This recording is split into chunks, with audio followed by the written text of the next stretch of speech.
11.1 Outcomes and events. I can identify outcomes and events when determining probability. Nice job. I like your voice, Andrew. Well done. All right, girls, guys. Very quick lesson today. An experiment. Look at the definition there. It's something we do, and lots of times different results happen. So flipping a coin is an experiment. Yes, no? Yes. When you flip a coin, do you get different results? Yes. What is another name for a result? An event. So in math, especially probability, when we talk about results, we're talking about events, things that happen, right?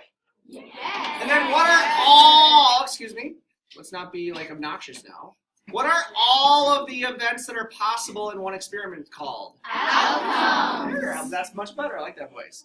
And then what if we were looking for specific outcomes? What would we call those? Favorable outcomes. I should say specific events. They would be favorable outcomes, right? Very nice. So much more fun. Number 2, finding outcomes. Tori, and Tori only.